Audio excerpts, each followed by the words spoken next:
Ok? Então, hoje são 2 de setembro, estamos iniciando a leitura do livro do Hartmut Rosa, Aceleração, a transformação das estruturas temporais na modernidade. É um apoio do GAP Filosófico, aí em nome do Alberto.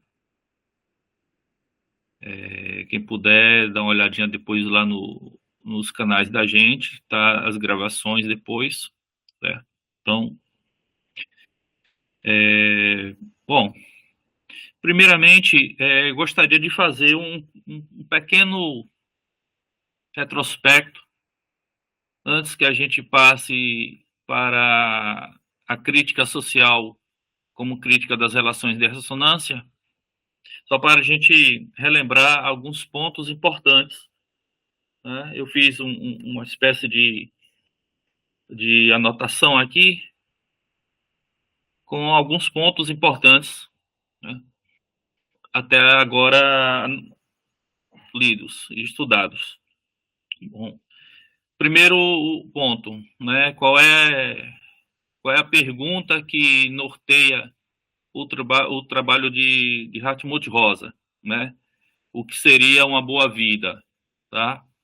E a partir disso ele desenvolve toda uma concepção do que seria essa boa vida, né? E qual o problema inserido dentro de uma perspectiva da modernidade, né?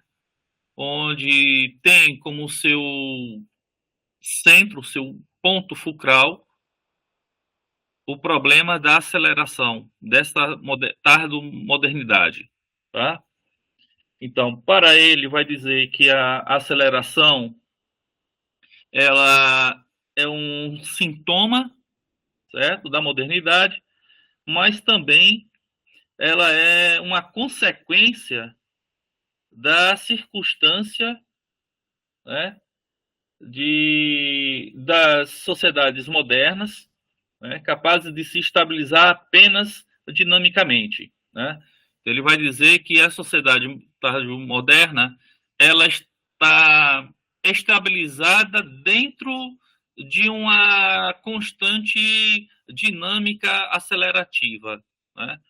Então, não é uma estabilidade que se mantém em um determinado grau, não é uma estabilidade que se mantém em um único nível. É, é, a estabilidade está no sentido de que ela está sempre acelerando e aumentando, tá? Então, ela é sempre dinâmica. E por ser sempre dinâmica, o Hartmut Rosa vai tecer, né, uma tese de que a modernidade, isso que a gente entende como modernidade, né,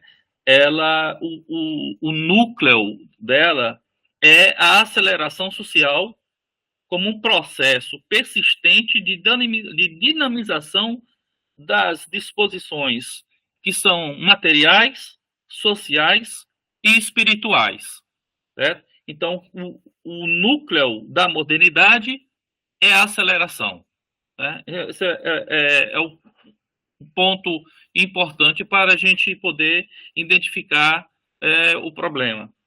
Bom, partindo disso, ele vai dizer que a lógica interna da dinamização tornou-se uma compulsão estrutural, né? Então, se trata de uma compulsão, e aí lembrar que esse termo compulsão é extraído do mundo do psicologismo, da psicanálise, né? Lembrar aí uma referência talvez a Freud, né? Mas que essa sociedade moderna ela apenas consegue se estabilizar dinamicamente. E não só isso, né? Quando ela é sistematicamente sempre disposta a, ao crescimento, ao adensamento de inovações, né, que envolve as questões das tecnologias e a aceleração, né, como meio de manter e reproduzir sua estrutura. Então, ela está amparada dentro desses 3 pontos, né? Vamos dizer assim, seriam as 3 instâncias da aceleração, né? De modo que a tríade da modernidade, ela está dentro da dimensão temporal, que é a aceleração, o material factual, que é o constante crescimento, e o social, que vai entrar a parte de adensamento das inovações. Bom, mas não é só isso. O Hartmut Rosa, ele vai compreender, então, que o conceito de modernidade, né, perpassa por uma lógica que foge à lógica da normatividade e da sociologia clássica, aquela que era teleológica, né? Então ele vai sair desses dois tipos de panorama, vamos assim dizer, sociológico do século XIX, né? Lá de Durkheim, todo esse pessoal positivista, né? Então ele não vai ser nem uma espécie de normatividade, né? Onde a sociedade vai ser entendida como processo de normatização, de leis e tudo mais, mas não nem necessariamente teleológica, ou seja, que ela vai partir para um telos, ou seja, vai partir para um fim almejado pelo homem, né? Está indo na ideia de um caminhar para a consagração, né, daquilo que se esperava enquanto projeto, né, da modernidade, né, de consagração, de coroamento, vamos assim dizer, da racionalidade. Então, o Hartmut Rosa, ele foge dessas duas perspectivas e coloca no lugar a ideia de processo. Então, a modernidade, ela nem está dentro dessa lógica da normatividade, nem tampouco essa ideia clássica teleológica, e sim de um processo, né, e é um processo que vira um tipo de paralisia frenética, né, e é um termo que ele vai tomar de empréstimo o filósofo, o sociólogo Virílio, certo? Onde ele vai propor a ideia de uma compulsão, né, de uma tendência a sempre a esse processo acelerativo, tá?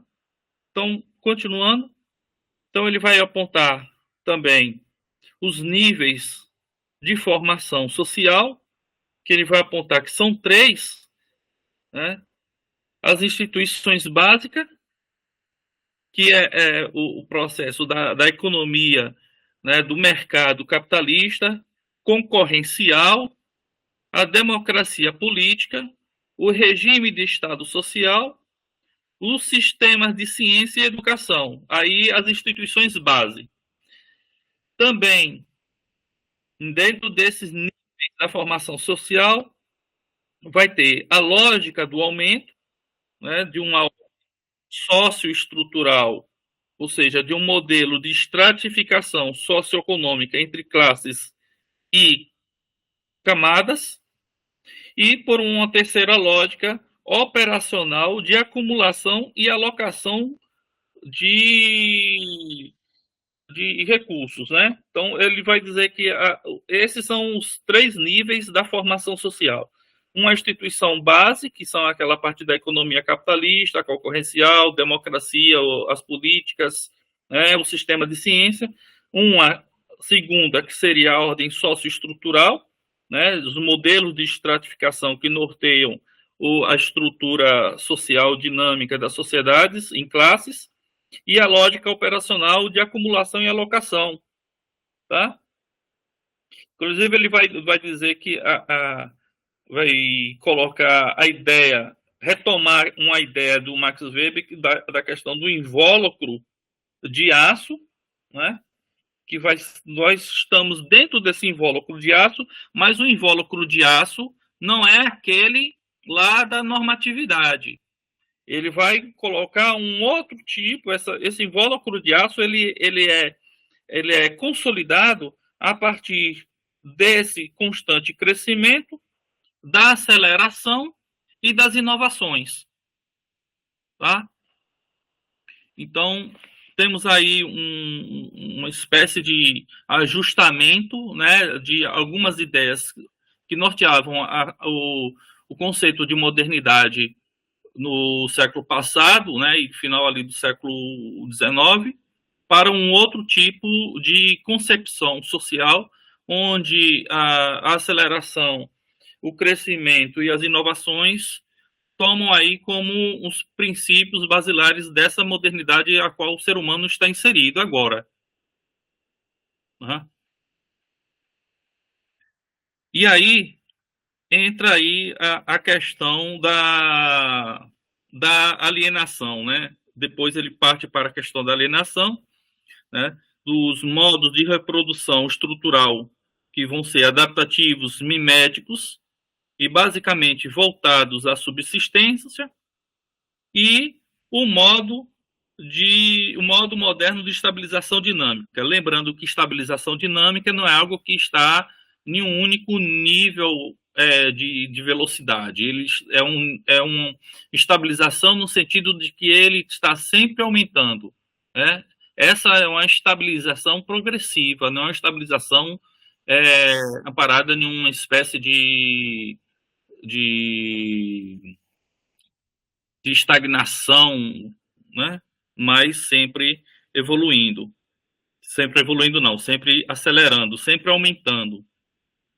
E aí é quando entra a questão da alienação, que é importante para Hartmut Rosa, que ele começa aqui, mas que ele depois continua numa segunda obra, logo depois, que é Alienação e Aceleração, que se der para a gente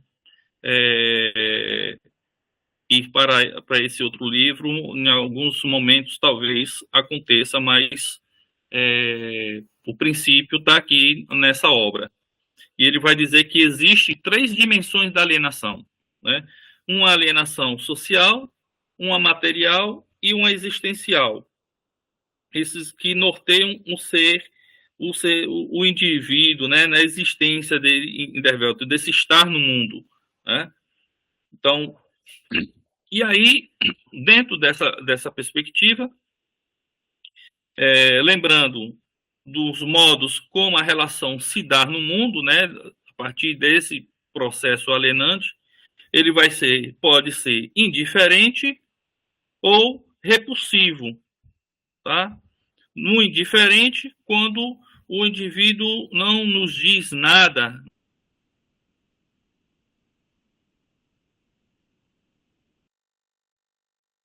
E num processo repulsivo, enquanto que o outro é uma ameaça. Né? Então a gente tem, por exemplo, vendo muito a questão da xenofobia, né? E todas as políticas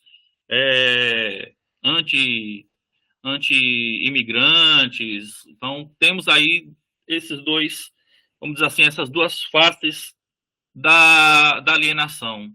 Tá?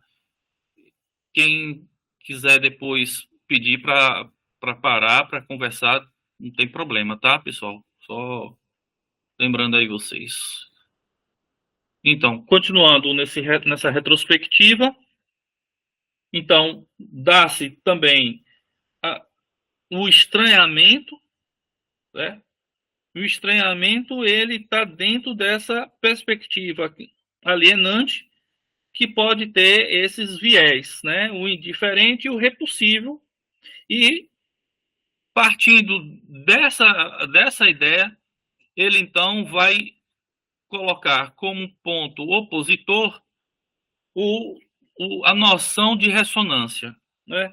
Uma forma de se opor ao processo alienante provocado pela constante aceleração. Né? Por quê? Porque para o Rosa, né, essa alienação ela provoca um tipo de reificação, né? E vamos dizer assim que não desvela o real ser do sujeito, né? Que provoca essa indiferença, essa repulsividade, né? Não só do que o outro cala-se para nós, mas que também o outro torna-se ameaça, né?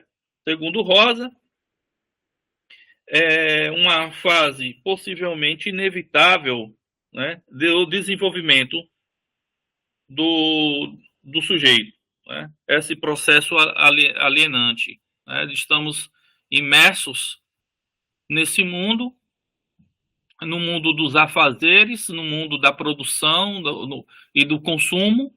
Então, há de ter uma força que possa se opor a ele, né? E aí ele propõe a ideia de ressonância, uma ressonância que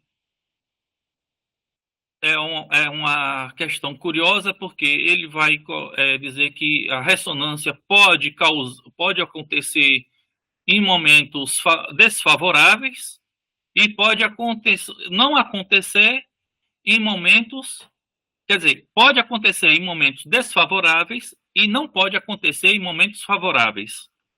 Isso para mim pede algo a mais, né? Mas até agora ele não explica muito bem esse processo, mas ele dá algumas dicas, né?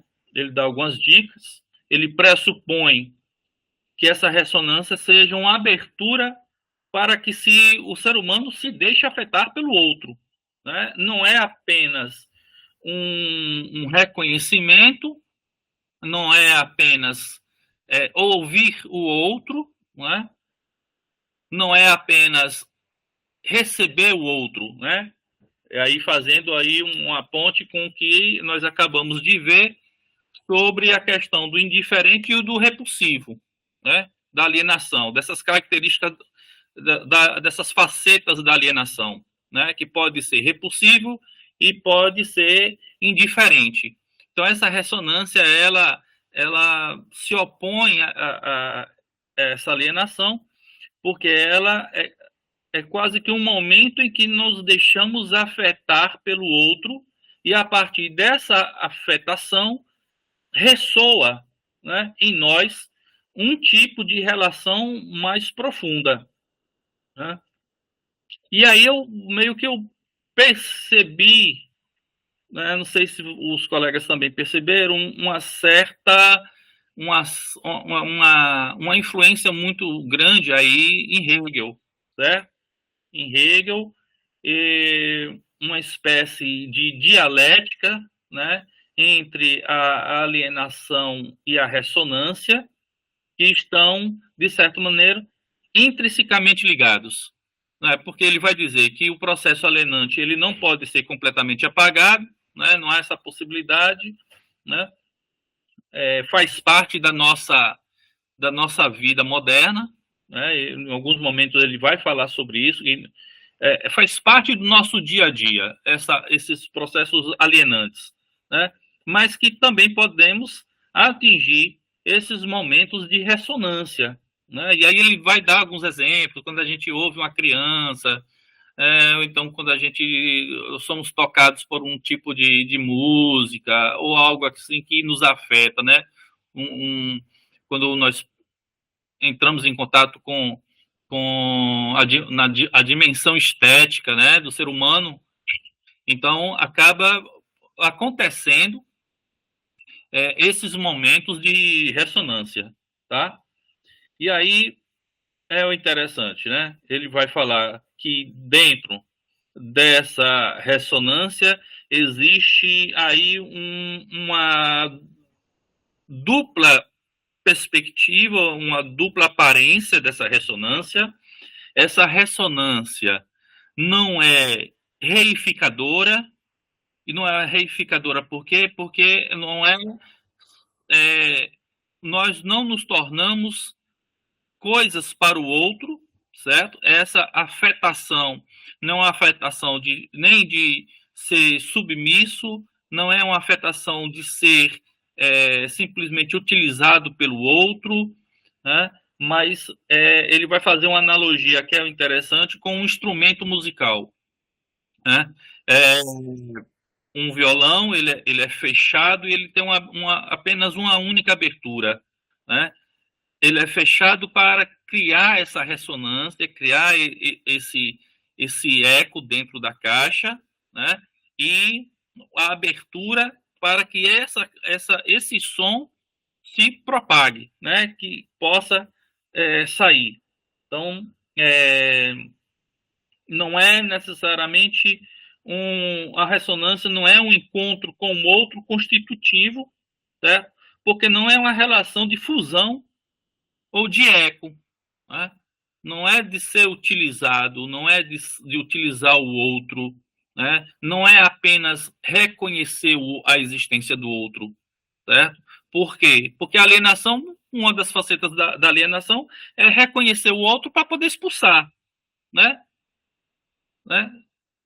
A gente reconhece o outro, mas pode expulsar. Esse tipo desse processo ressonante, como assim dizer, é um processo em que ultrapassa um pouco apenas o âmbito do reconhecimento do outro, da existência do outro, do ouvir o outro, mas é algo que se produz em contato com o outro.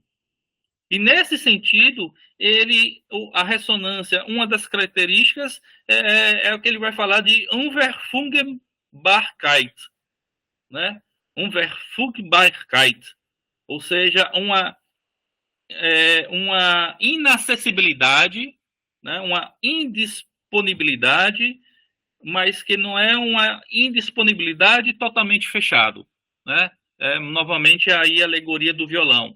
Ele está fechado para provocar esse eco, provocar uma ressonância sonora e sair como um produto dessa ressonância, né? De dentro para fora, de modo que o contato com o outro não é um contato de reificação, nem de indiferença, nem de compulsão, nem de reconhecimento, né? Mas algo muito mais profundo, porque produz algo a partir disso, né?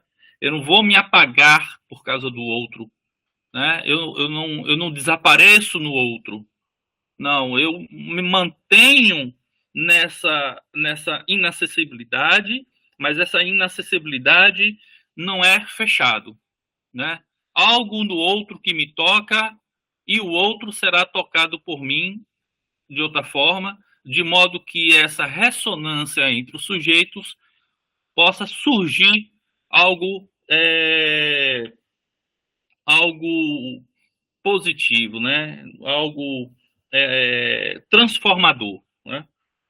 Então essa inacessibilidade ela possibilita na autonomia do sujeito que não se deixa ser instrumentalizado, né? E por isso o sujeito na relação de ressonância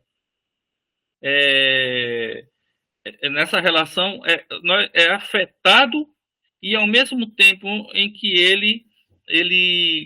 ele mantém suas próprias características, ele se deixa também afetar para o nascimento de uma transformação, tá? Então essa ressonância pode ocorrer em condições desfavoráveis, como acontecer também, não acontecer ou ausentar-se, como ele mesmo coloca, em condições favoráveis. Tá? Então, fazendo esse só retrospecto, para a gente partir necessariamente para a página, certo? Alguém quer falar alguma coisa? Tá me ouvindo aí? Tô sim. Sem interferência? Tá tranquilo. Então, o que me deixa intrigado é essa constante utilização da noção de sujeito, né? Uhum. Porque, pelo menos que me pareceu, inclusive, na sua exposição, né?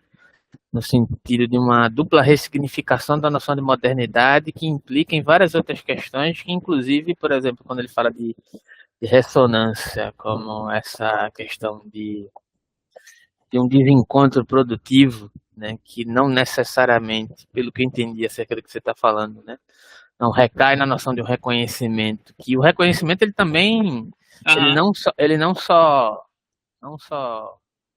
apaga, mas o reconhecimento ele mantém algo da relação, mas num sentido meio hierarquizado também, a partir da perspectiva hegeliana, né? Então, me parece, pelo menos até o momento aqui, que ele está tentando deslocar essa noção de ressonância.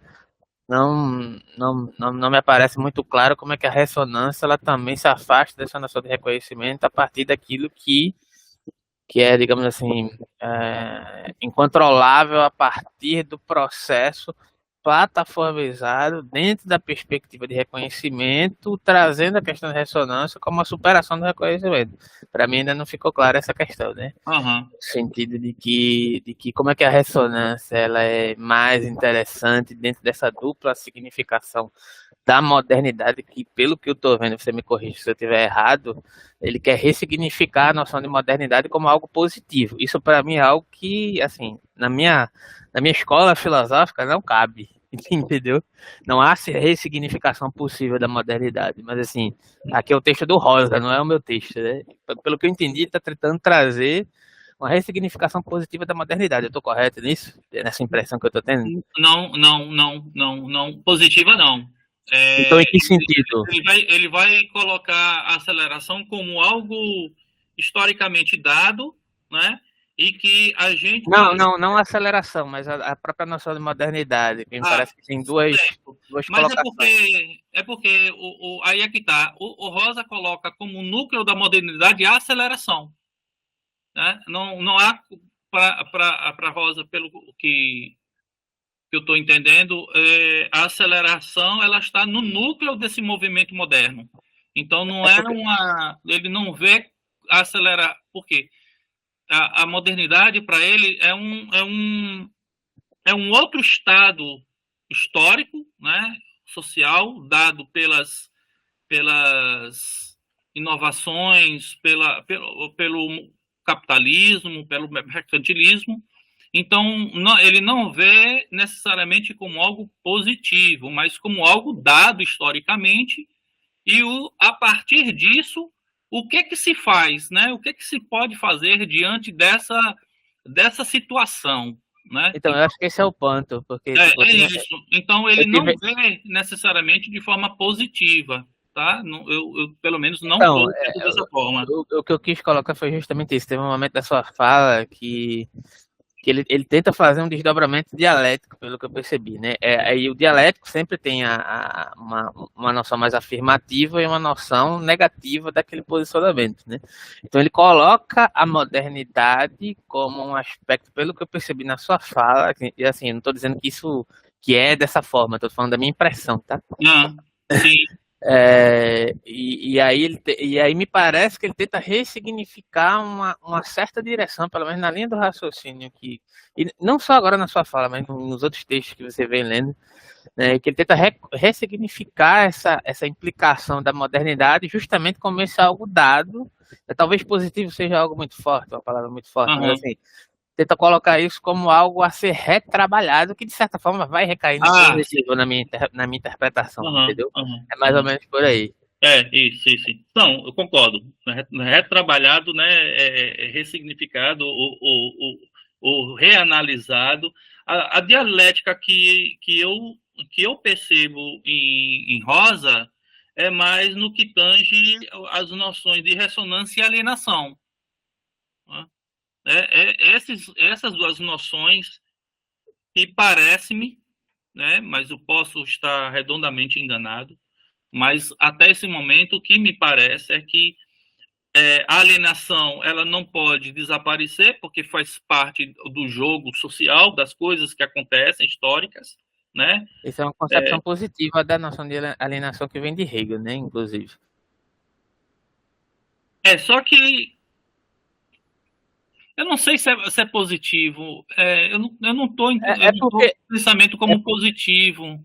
Eu não sei De algo o que é que você benéfico? entende como positivo, só para De algo deixar claro. benéfico?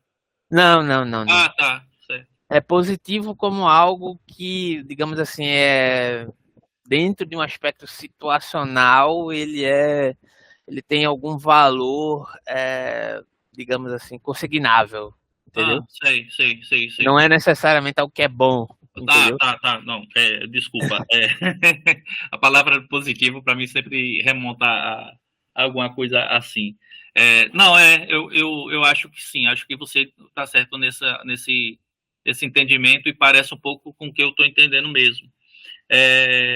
Mas o dialético, porque no momento que é algo dado, né, na alienação, então ele propõe essa ressonância justamente para o embate dessa alienação com a ressonância, né? Agora, ele também considera, pelo menos até aqui, que a alienação é algo dado na nossa sociedade, né? Não se escapa dela, mas que há momentos de ressonância, né? Eu não sei o que ele vai aprontar depois disso, né? O que ele vai trazer de novo. É, mas eu acho que você está nessa visão também muito. Acho que é o que eu estou também percebendo, né? Pelo menos até aqui. É, Mas é bom que eu acho que a gente conseguiu, assim, tipo, trabalhar um pouco essa questão. É um pouco no sentido do que o Ben-Shahar também trabalha referente à positividade. Eu é, acho que ele se aproxima disso, inclusive. isso. É, é por isso que esses dois autores é que me chamam, estão é, me chamando para para estudar os dois ao mesmo tempo. É, também acho. Né? E o ponto dos dois, né? A questão do tempo. Né? Só que cada um dá uma resposta, dá uma solução diferente, pelo menos até esse ponto, é o que eu posso entender. Mas é isso. Então vamos continuar, né? Até uma conversa boa, né? Eu gosto assim quando a coisa começa a suscitar a discussão, né? Suscitar a, os posicionamentos e as perspectivas, né? Porque aí, para mim, me ajuda bastante. Só um ponto rapidinho, o que eu acho, Sim. assim, que, tipo, que eu acho que me intriga mais especificamente é essa tentativa de deslocamento dele, não referente à questão de alienação, porque me Aham, parece que ele tem um posicionamento claro quanto a isso, né, de como ele aham, compreende a alienação, mas referente à questão do reconhecimento em detrimento da aham, ressonância, mas aí a gente vai aham. ter tempo para explorar É, isso aí. é isso que eu quero entender também. Eu quero entender por que a ressonância vai ser numa situação, vai ser melhor do que o reconhecimento. Né? Ele vai dizer que e acho uma crítica que ele vai fazer a Axel Horner, viu? Principalmente a Axel Horner, porque o reconhecimento que ele pega é o reconhecimento dele, né? Do Axel Horner. Então eu quero saber por que ele vai dizer que a ressonância supera o reconhecimento. Né? Isso é o que eu estou também curioso. Mas mais alguém quer pontuar alguma coisa? O leitor colocou algumas coisas aí no chat aí, não sei se ele quer ler ou se alguém vai ler. Alguém pode ler para mim para eu não sair daqui da tela? Deixa eu ver aqui, se eu enxergo. Se não, Boa noite.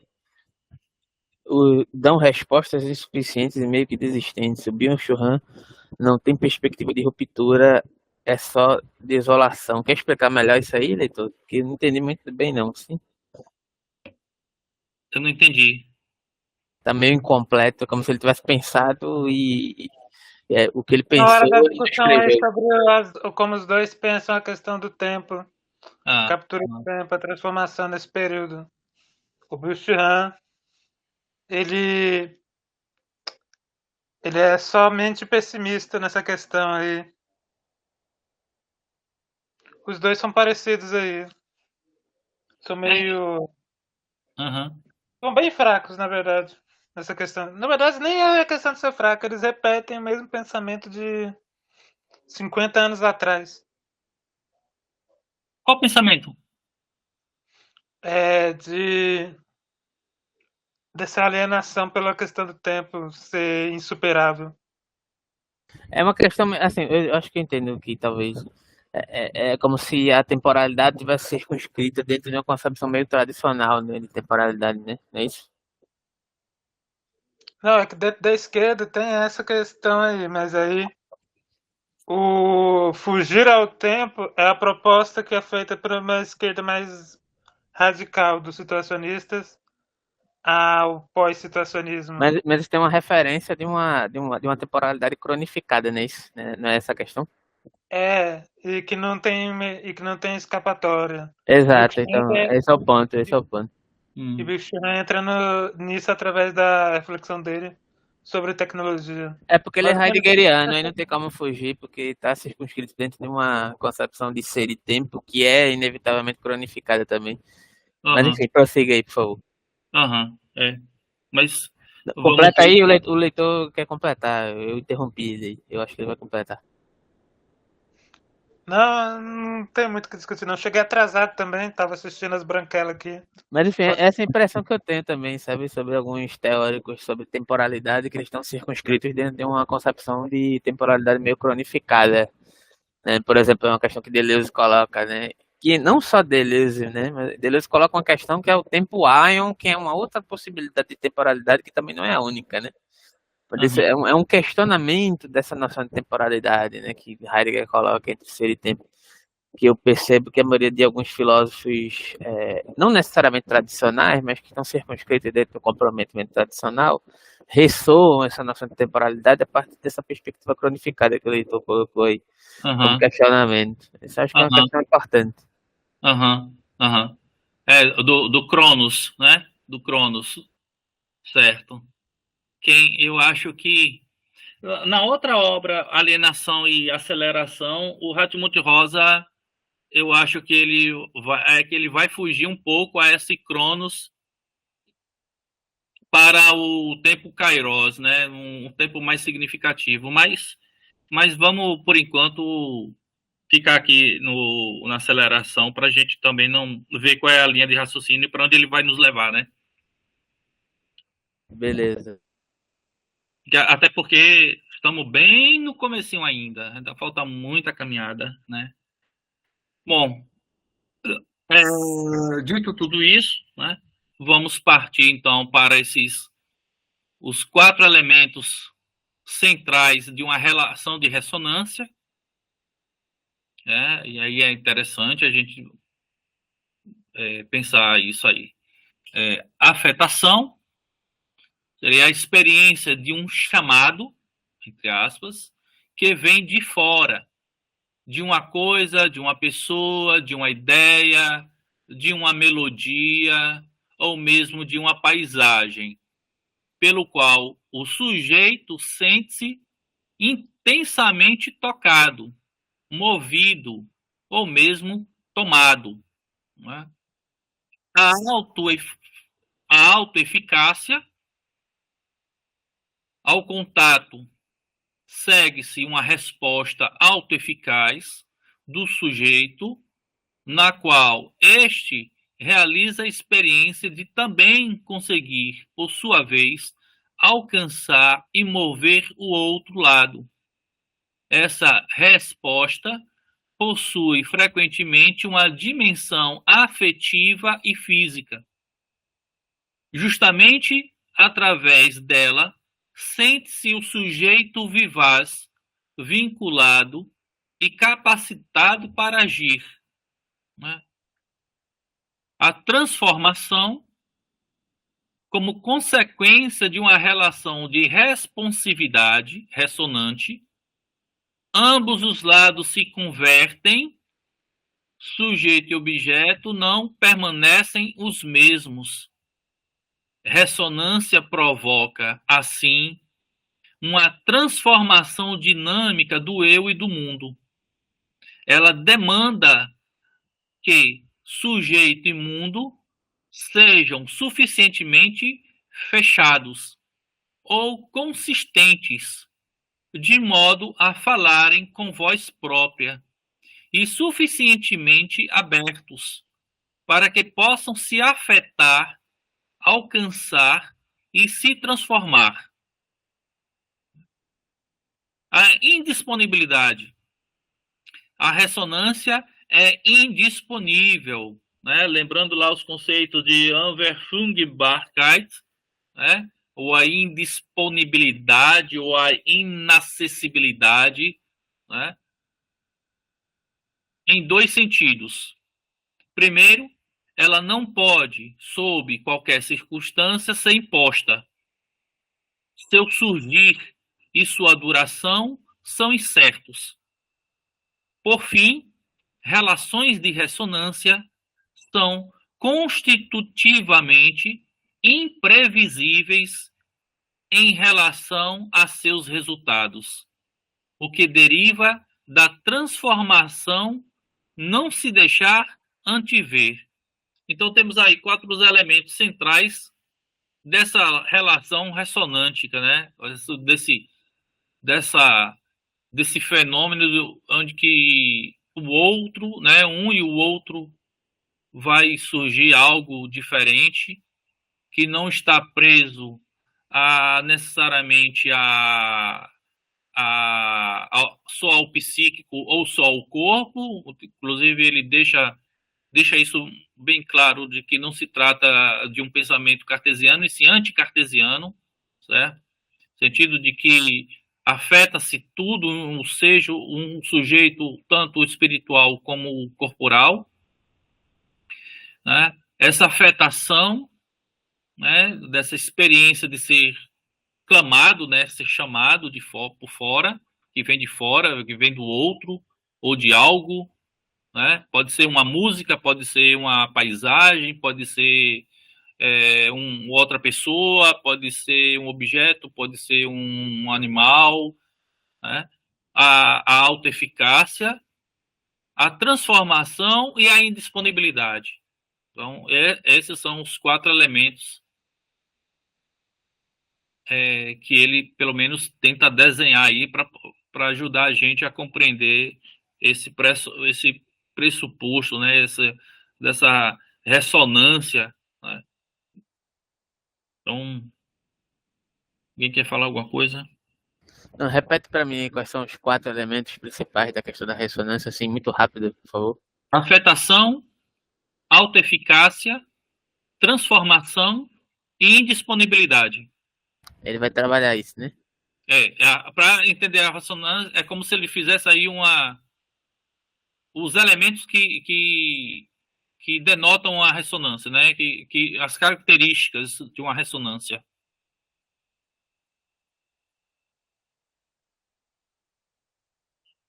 Ok. Essa questão da impossibilidade é interessante. Eu não sei se o Rato Monte-Rosa, eu não consigo tatear, né? Mas assim, Frankfurt inteiro tem um trânsito com a questão da psicanálise, né? Ele possivelmente também tem, né? Sim.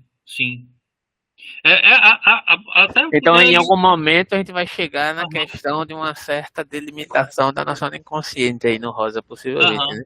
Sim. Certeza. E dessa noção de que é esse sujeito, né? Que ele também coloca, né?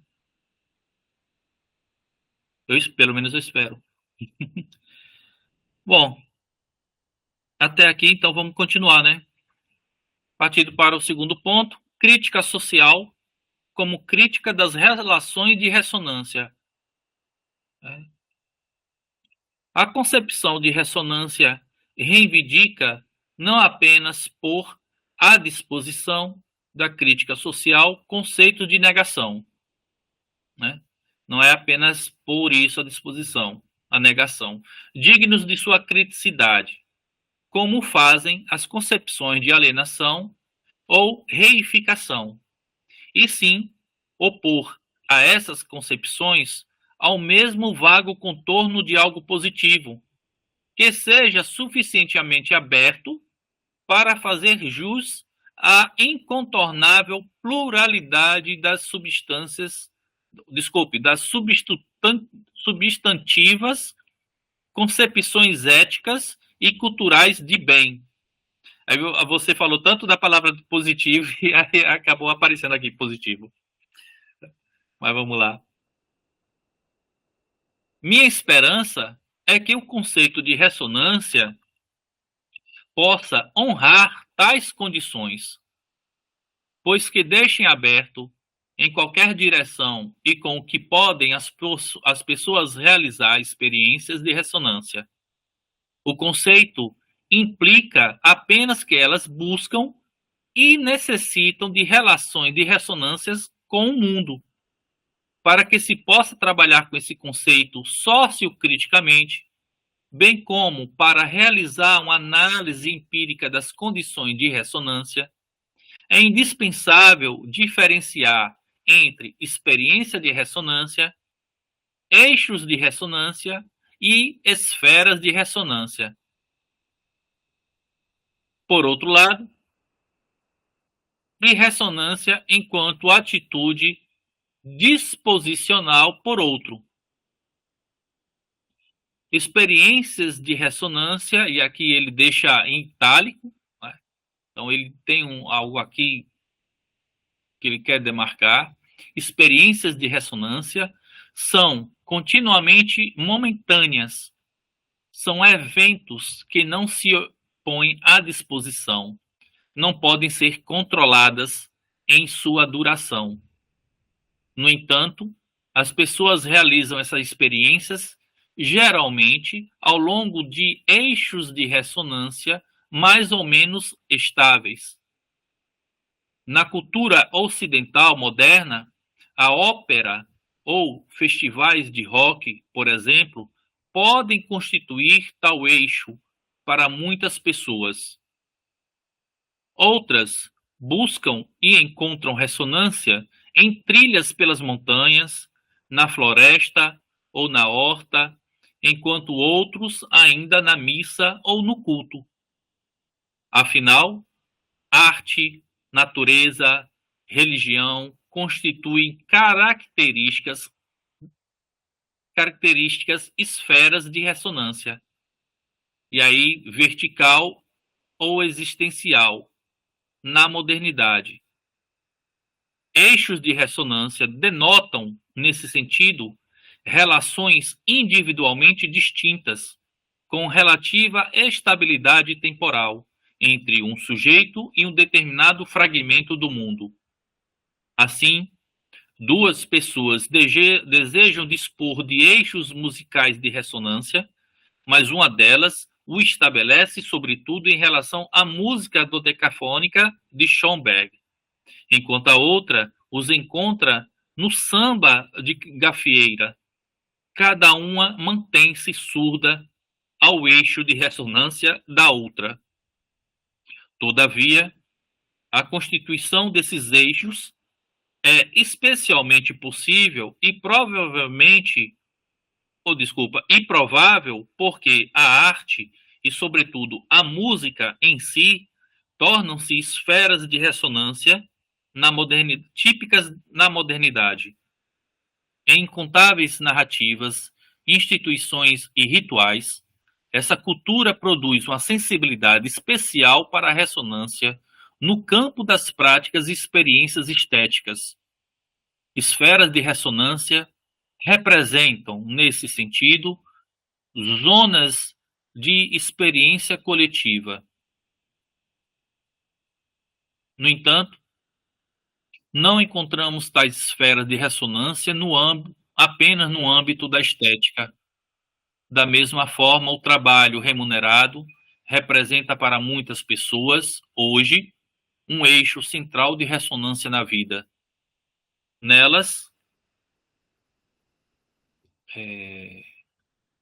Nele, elas não se sentem apenas intensamente vinculadas a outras pessoas, colegas ou clientes, por exemplo, mas também ao mundo enquanto materialidade, que a elas se opõe, cria resistência, a elas fala com voz própria, mas que também se permite moldar por elas.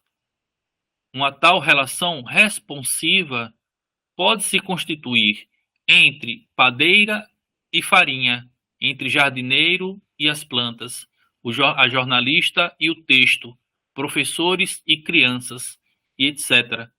Quando hoje a sociologia do trabalho afirma que um número cada vez maior de trabalhadores se queixa de não poder mais fazer bem seu trabalho, pode-se identificar aí a causa do problema no fato de que a pressão temporal, a compulsão à otimização e o controle de qualidade se tornaram uma camisa de força, com a qual relações de ressonância, no sentido de processo de assimilação transformativa, não pode mais se constituir. Mas também a família nuclear constitui uma esfera elementar de ressonância na modernidade.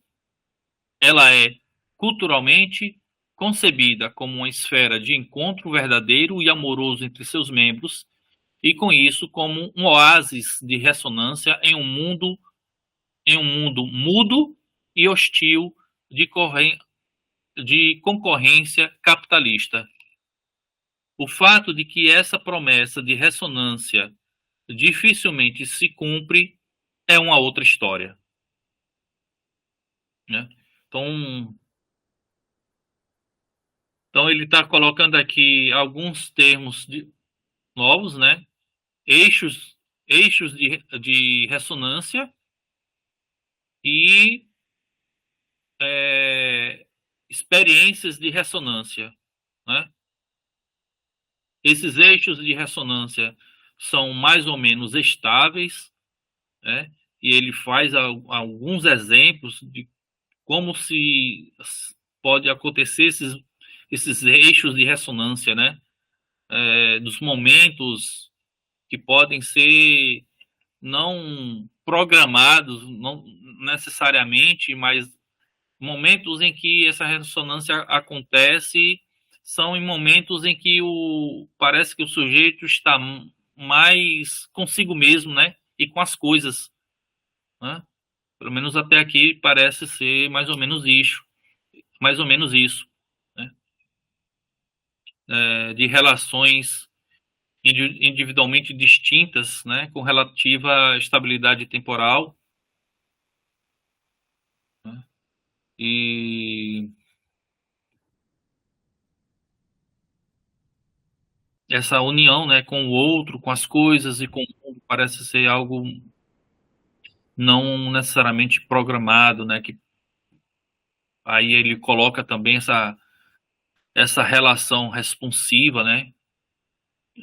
Da união, né? Essa relação de completude entre um e outro, né? Entre, exemplo, jornalista e texto, né? Professor e aluno. É uma espécie de complementaridade, né? Eu vou aproveitar aqui para fazer uma espécie de propaganda da live que a gente vai fazer dia 10, porque eu acho que isso aqui tem tudo a ver com a questão do reconhecimento. Por quê? Eu estava lendo aqui, na verdade, a entrevista do Rosa, que ele fala especificamente sobre essa questão aí da ressonância, né? Perguntam a ele assim, né? Como sabemos que a ressonância está ocorrendo? Aí eu vou ressoar as palavras dele aqui para refletir acerca do que eu estou pensando, né? Perfeito. E aí ele diz assim: você pode analisar se um relacionamento é ressonante se 4 elementos, tais quais você acabou de falar aqui, né, estiverem presentes. Aí ele diz: primeiro, que o sujeito se sinta tocado, comovido por outro. Isso eu chamo de carinho. E aí, isso é um conceito que, pelo menos, eu não vi em Hegel ainda, nessa questão de carinho, mas, assim, a noção de amor aparece lá em Hegel em algum momento, né? Então, a segunda eu chamo de emoção, e aí ele traz a terminologia em latim, emove, né? Mover-se para fora. Isso aqui é dialética pura, né?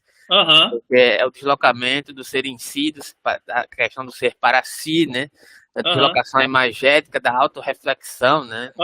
Isso. Dentro da dinâmica da consciência de si, para si, realizando-se em outras possibilidades em relação ao espírito, em relação ao próprio reconhecimento antes do espírito, né? A duplicação da consciência de si, dialética do senhor e do escravo, no sentido de que, e aí eu acho que é o ponto, e aí eu vou ressoar o que ele está falando aqui para trazer essa questão, porque meio que em Hegel isso ressoa como uma espécie de, digamos assim, concepção de relação inequívoca, né? Vai haver o conflito, a noção de trabalho ela é necessária porque é, é, é imprescindível trabalhar o risco dentro da relação de reconhecimento, como colocar-se em risco, né? Mas ele vai dizer aqui, né? Em latim, mover-se para fora. Aí ele diz, né? Abro, isso é o Rosa falando, tá? Abro-me ações, ideias, pessoas, lugares. O terceiro elemento é a transformação. Com essa conexão eu mudo, né? Eu me transformo. E mudo aquilo com que estou em contato, que também muda. E a quarta é a indisponibilidade. Isso aqui é muito interessante também, né? A ressonância não pode ser garantida. Às vezes acontece, às vezes não.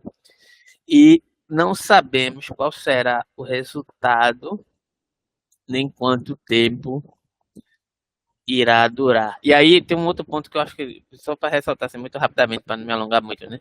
E aí pergunta-se a ele novamente, a ressonância é puramente emocional? Ele diz, não. Não é algo que está em mim, mas entre nós. Não é uma espécie de estado emocional, mas uma maneira de relacionamento. A tristeza, por exemplo, é considerada algo negativo, e aí no sentido, algo que reduz a minha potência de ser, né? Mas você vê um filme e pode dizer, foi maravilhoso, não conseguia parar de chorar. Então, se é triste, por que você gosta? É por causa da ressonância, ou seja, em outras palavras, né? Vou tentar interpretar aqui à luz de uma certa concepção hegeliana, que a noção de indisponibilidade, ela ressoa justamente na minha concepção um certo resquício do sentido de digamos assim, de se colocar em risco de não ser, talvez, dentro do léxico daqui que o Rosa coloca, né? De ter uma autocompreensão dessa lógica da ressonância, que ela não necessariamente ela tem uma obrigação de produzir constantemente a ressonância, porque não é uma projeção constante, né? Isso aparece em Hegel como uma questão aparece de várias formas, na verdade, mas aparece também desde o prefácio, no sentido de que ele emprega a possibilidade digamos assim, da não continuidade de determinados processos racionais, apesar de o Hegel ser perpassado pela racionalidade, como um próprio constitutivo da racionalidade, ou seja, o equívoco, a não durabilidade, a não ressonância como possibilidade filosófica, né? É um constitutivo da própria racionalidade.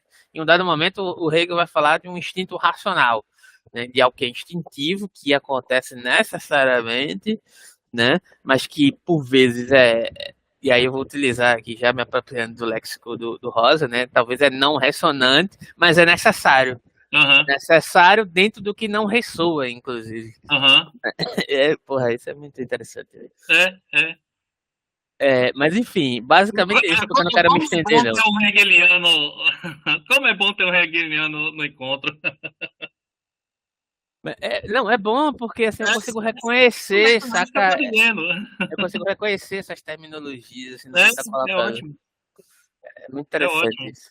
Pô, que massa. Eu tô falando, eu já tinha levado uma coça aí. Mas é interessante, porque a gente não sabe onde é que ele vai parar nisso, né? Isso que é mais interessante, é um livro de quase 500 páginas, né? Tem várias nuances, né? Tem várias possibilidades pra gente explorar aqui. Quase não, tem mais de 500. Olha aí. E aí a gente vai poder trazer isso pra live também, né? Ressoar algumas coisas daqui pra lá e etc. Jogar com isso. Então, isso. Muito legal. Com certeza. Se eu falasse tem um hegeliano aqui conosco, nossa. Que bom, né? Não sou eu, hein? Não sou eu. O Alberto é a nossa carta coringa, né? No momento que a coisa que fica muito amarrada, muito difícil, temos aí um hegeliano para poder nos ajudar a destrinchar, né? Esses nós, né? Veja só, eles estão brincando. Você pode continuar falando isso daí o máximo que você puder. Eles estão brincando com isso daí, porque quando eles me chamam de hegeliano, eu meio que recuso a alcunha. Aí você tá me chamando de hegeliano, eles estão se aproveitando pra meio que espizinhar. Olha pra isso.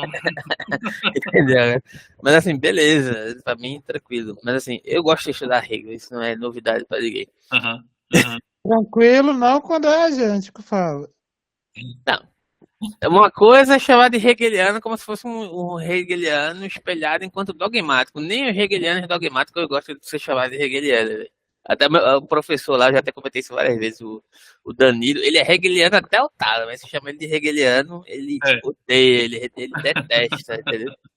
Aí é nesse sentido que eu, Aham. por Sim. vezes, aí alguém que tá de fora, e, É. o cara é hegeliano, aí vai me interpretar Ah, como não, alguém que tá O na problema é- alcunha de uma concepção dogmática de Hegel, que não é meu Sim, caso, sim. sacou? É estudioso Nunca de chamei de Hegel. dogmático, mas eu levei vários sermões. É um estudioso de Hegel, é um Mas estudioso é de porque Hegel. ressoa assim, velho. É, Inevitavelmente vai ressoar assim. vai, e vai mesmo, vai mesmo. Gente, já são 10h09. Alguém quer pontuar mais alguma coisa? O que importa é que o Nelson nos vingou aqui hoje. Muito obrigado, Nelson. Olha pra isso. É, beleza, tá tranquilo. Mas eu acho que esse encontro foi legal para a gente tentar destrinchar alguns pontos, né, interessantes. O Alberto nos traz. Essa entrevista eu já li. É bom que ele explica algumas coisinhas. É bacana. O Alberto então traz uma entrevista do Rosa, né? Acho esse título, né? Modernidade desincronizada, né? Aceleração social, destemporalização e alienação. Uma entrevista com Hartmut Rosa. O Alberto já colocou isso no grupo, tá? Quem tiver interesse, dá uma lida. O Kleber colocou um comentário aí. Agradecer, aprendi bastante ouvindo vocês. Porra, boa, ótimo. E eu aprendendo com vocês, viu? Eu acho que eu estou mais aprendendo do que vocês necessariamente, porque eu não sou um profundo conhecedor de Hegel, não. Então, mas vou aprendendo aqui junto com vocês, né? Eu que sou hegeliano, né? Tenho que assumir a alcunha, né? Pitaçado. Agora é você que está dizendo. Ó, ensina errado. Obrigado, Nelson. Não é para isso. Alberto, ensina errado, hein, por favor. Então, gente, brigadão, valeu. A gente conclui então o nosso quarto encontro, né? Do livro de aceleração. Na próxima a gente se encontra nesse mesmo bate-canal, nessa mesma bate-hora. E temos aí lembrado da live que vamos fazer, né, com o grande Alberto aí, sobre reconhecimento e as ressonâncias do reconhecimento na obra lacaniana, não é isso? Eu vou fazer uma exploração mais centrada em Hegel, mas eu vou pegar alguns pontos e recortes para comparar em alguns fragmentos como é que Lacan utiliza isso. Vai ser massa também porque vai ser logo após o outro encontro, né? Vai ter mais um encontro de Rosa e no outro dia vai ter. Aí dá pra gente conectar assim mais diretamente as questões do que o Rosa traz no texto. Isso. Então, quem puder, divulga aí, tá? Divulga aí nos seus contatos, porque vai ser muito bom. Vai ser muito bacana mesmo. Pronto, gente. Obrigadão. Valeu, né? Grande abraço aí. Para vocês também. Boa noite.